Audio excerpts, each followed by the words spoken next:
Deixa eu ver. Ó, professor, poderia dizer. Ó, o pessoal já está vendo nas próximas perguntas aqui, ó. Mas vamos lá nessa. Poderia dizer se a psicanálise é pseudociência e qual a sua opinião sobre a constelação familiar? Boa! A psicanálise é uma doutrina, ou um conjunto de doutrinas, porque tem gente que diferencia certas correntes psicanalíticas de outras, terapias psicodinâmicas, mas a psicanálise, de forma geral, gira em torno de formulações teóricas sobre o inconsciente, sobre uma parte da mente humana ou certos conjuntos de processos psicológicos que ocorreriam sem que a gente os percebesse e influenciariam o nosso comportamento, nossas emoções, nossa forma de pensar. E a psicanálise é curiosa porque é um caso curioso, porque divide muitas opiniões. Em geral, as pessoas estão de boa para entender que a astrologia é uma pseudociência, para entender que Theta Healing é uma pseudociência, Reiki é uma pseudociência. Mas quando se trata de psicanálise, nem todo mundo concorda. O pessoal fica meio assim. Por quê? Porque quando a gente trabalha com comportamento humano, o pessoal,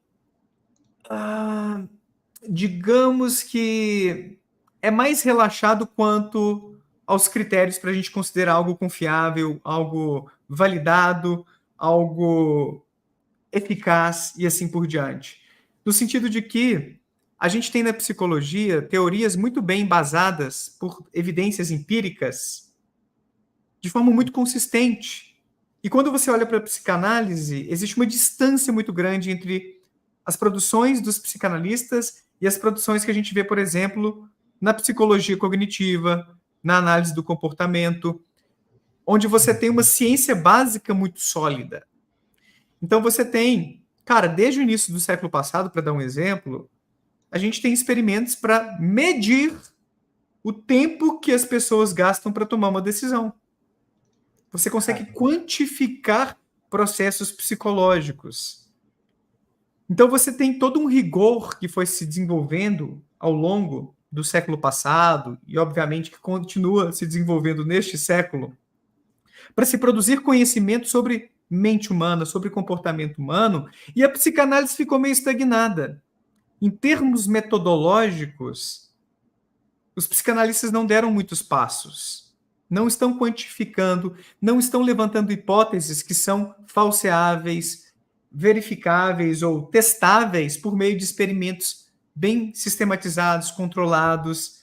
Existe, eu diria, uma resistência entre os pesquisadores da psicanálise quanto ao avanço dessas ferramentas, desses meios de se testar aquilo que está sendo afirmado por eles. E aí você fica naquela, até que ponto isso aqui procede? Isso aqui bate com a realidade? Até que ponto isso aqui é uma viagem na maionese? Então, o problema da psicanálise, em grande medida, é que os psicanalistas não fizeram um upgrade, não atualizaram suas formas de levantar perguntas e testar as hipóteses que responderiam a essas perguntas para a gente separar o joio do trigo. O que é uma hipótese, uma teoria confiável, que descreve a realidade, que bate com como as coisas realmente são, e o que são ideias ruins, que têm que ser descartadas. Exatamente por isso, por essa falta de evidências que garantam a veracidade de suas principais teorias, que muitos filósofos da ciência consideram a psicanálise uma pseudociência. Tem outros que consideram uma protociência, no sentido de que, está se desenvolvendo, mas não chegou lá, deu uma estagnada, não dá para descartar completamente, pode ter uma coisa ou outra que confere com a realidade, mas muitos a classificam como uma prática pseudocientífica ou um campo, de forma geral, uma doutrina para explicar o comportamento que seria pseudocientífica. Isso não significa que o inconsciente não exista, mas talvez as formulações teóricas psicanalistas não sejam confiáveis para a gente entender esse inconsciente. Talvez, por exemplo, não haja esse mecanismo de repressão de desejos proibidos que retornariam em xistes e sonhos e atos falhos e estariam por trás do desenvolvimento da sua depressão, entende? Uma coisa é o inconsciente existir, E existem muitos psicólogos cognitivistas e neurocientistas que concordam que existem processos inconscientes. Agora, se eles são como os psicanalistas propõem, aí já são outros 500. Pois é, tem pós-graduação em psicanálise, tem a formação mesmo para você se tornar um psicanalista e você não precisa ser psicólogo. É outro problema apontado por muitos críticos.